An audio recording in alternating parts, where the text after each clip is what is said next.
Ooh, late summer in the NBA. Let's keep it a buck. If you're a fan of the NBA, this really the time of the year. You get to get hype all over again. Videos show up on social media showing your favorite players getting jacked, getting ready for the season. And let me just say, in the past I've been fooled. In fact, if you're keeping a stack, you've been fooled too. You remember that summer Ben Simmons was dropping threes like he was about to be Steph Curry East? That didn't turn out so well, did it? So that's taught me to look at certain things with a grain of salt. But Luka Doncic? Oh no, he's coming for revenge. I mean, this time last year, I was wondering, was Luka Doncic and the Dallas Mavericks going to get a chance next season to make it back to the NBA Finals for a chance of redemption? Because he was right there with a chance to win the NBA title. And with him being so young, you just knew him and that Mavericks team were going to come back. But Nico Harrison had different plans. The Dallas Mavericks ended up trading the future of their franchise after making the NBA Finals the previous season. And I'd like to give Rob Pelinka a lot of credit. You know, trades, you guys have been around here, trades don't happen at the smallest level without stuff getting out. And, you know, we kept it between us. We had to keep it tight.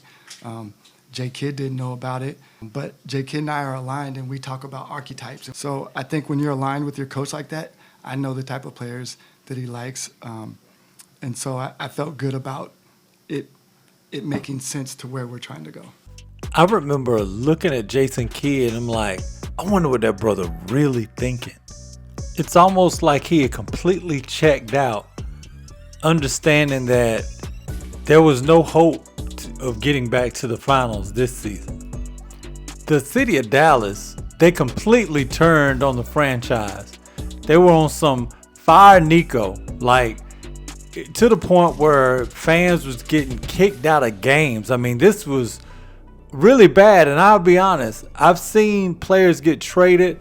I can't remember a time where I remember a player on Luka Doncic's level getting traded in the prime of his career like this. And what was even more disrespectful was Nico, when asked about Dallas' love for Luka, he had like he shocked that Dallas cared so much after he traded him. I did know that Luka was important to the fan base. I didn't quite know it to what level. What? And so it turned out the Mavs were feeling like Luka's love for hookah and beer trumped what they were trying to do, which was win the championship and for their star to stay in shape. Luka even had a sit down with ESPN's Malika Andrews talking about some of the disrespect that was coming from the Dallas Mavericks franchise about him. General manager Nico Harrison of the Dallas Mavericks, he had this closed door, no cameras meeting with reporters. The reporter said, "You didn't believe that the team that went to the finals last year with Luka as a centerpiece could contend and continue to contend for championships."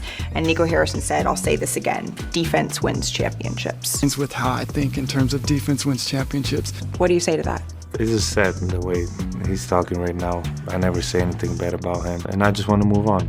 The fans, my ex-teammates, always keep it hard. It's time for me to move on from that. Have you spoken to Nico Harrison since you left Dallas? No. Have you spoken to him on the night that you were traded? No. Was your intention to finish your career in Dallas? Of course. Now, what I will say is Nico Harrison made a horrible mistake, but his point seemed to be echoed by Lakers head coach JJ Redick, because he dropped some not so subtle subliminals after the Lakers got knocked out in the first round. I think I'll start with the offseason and the work that's required in an offseason to be in championship shape. And, we have a ways to go as a roster. And certainly there are individuals that were in phenomenal shape. There's certainly other ones that could have been in better shape. That's where my mind goes immediately. Is we have to get in championship shape. So dumped by the franchise that drafted him, called out kind of subliminally by JJ Redick, which is his current coach with the Lakers. And not only that, something people don't even look at, Luka Doncic had to watch his fellow draft classmate Shai Gilgeous rack up this year. Oh, he did all the things. He's got a trophy case that people were expecting Luka to have. He's got the league MVP. He's got the championship. He's got the finals MVP. And with that said, what did Luka Doncic do this summer? He went all in. He's like, look, I was the franchise player for the Dallas Mavericks and they got rid of me. I'm here in LA now, and my coach, who likely will not say it publicly, at least while, I'm a current player on the team, but he's probably told me privately, look, Luka, you can take your game to another level and be more helpful on both ends of the court if you just got into some phenomenal shape. And so what did Luka Doncic do? He wasted no time. Even back in early summer, in June, Luka was showing up in places looking noticeably slimmer. And the only way you do that is you hit a program and you hit it hard. He was obviously doing some cardio, doing some strength training, and most importantly, watching his diet. And the results, even though Luka's always got his numbers, the results has looked really, really impressive. He made the cover of Men's Health, and he's been showing up everywhere with a more toned, more focused, and now he's back in Slovenia playing some international balls, playing for his country, and he's always going to get his numbers. The brother's just skilled, but he looks quicker. Dare I say, look a bit more bouncier, kind of like he did coming into the league. So I'm here to let the NBA know Luka's putting y'all on notice. The Lake Show is going to be a show this season, and I'm not even a Lakers fan, but I will be tuning in specifically to see how Luka looks, not just offensively, not just with the ball in his hand.